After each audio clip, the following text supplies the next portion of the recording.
What's up, everyone? Fabs here. Hope you had a good week 8, better than mine. Had a couple of bad ones, and they both involved Jameis Winston, believe it or not. And in the start of your early look at the waiver wire for week 9, Ryan Fitzpatrick back on the radar. Not sure if he's going to start next week, but if he does, he could be worth an ad. Tougher matchup, though, against Carolina. If you're looking for quarterback help, Alex Smith. I know he hadn't been good this year, but he's got Atlanta at home, so that's a decent matchup. Baker Mayfield, not great against the Steelers, but he's back at home next week against the Chiefs. That could be a high-scoring game. And Dak Prescott, the matchup's not great, but I mean, Dak, as long as he's running the football, it's going to be a little bit better in fantasy, and now he's got Amari Cooper. And as a Cowboys fan, I hope that is going to help him, not only in reality, but in fantasy as well. Moving on to the running back position, it's about time, Aaron Jones, all right? Give him the ball. The guy is awesome. Had a huge run for a touchdown against the Rams today, and if he's out there, pick him up. I don't know what's going to happen there, but, I mean, the guy is just so talented. I don't get how they don't give him at least 18 carries every single week. Last week, I talked about Doug Martin and Jalen Richard. If either one of those guys is still out there, go get them. They've got a good matchup next week against San Francisco, Thursday night. So those are two potential options off the waiver wire at the running back position, which is, at this point, ridiculously thin.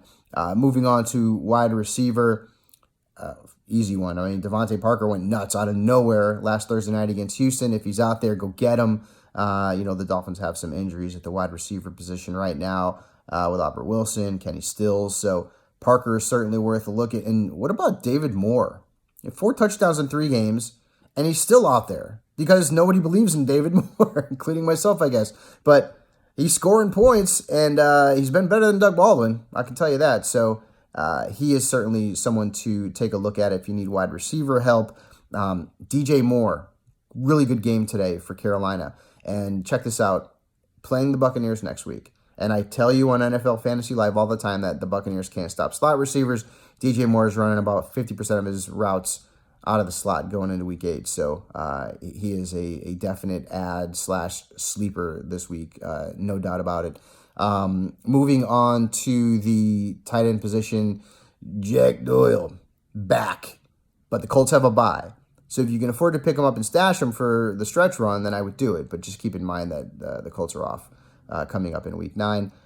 Chris Herndon, who is a Jerry O'Connell favorite, he is a player who has now scored a touchdown in 3 straight games. So, I mean, it is what it is. The tight end position, it's tough sledding out there. So Sam Darnold is clearly throwing to him, and the Jets wide receiver as well. They're a little bit banged up, let's just say that. And don't forget, moving back to the wide receiver position, out of sight, out of mind, but the Chargers were on a bye last week, but Tyrell Williams was on fire before LA had their bye week. And so if he's out there, you can certainly go out, make a claim for him. He's been hitting some deep shots with Phil Rivers over the past couple of games. So off this past week, and so a lot of people may have just not picked him up. So check and see if Tyrell Williams is out there. And if you need wide receiver help, he could potentially help you this week. They're playing the Seattle Seahawks. And that's it for my quick early look at the Week 9 waiver wire. I hope you guys all did well. Go easy. Talk to you soon.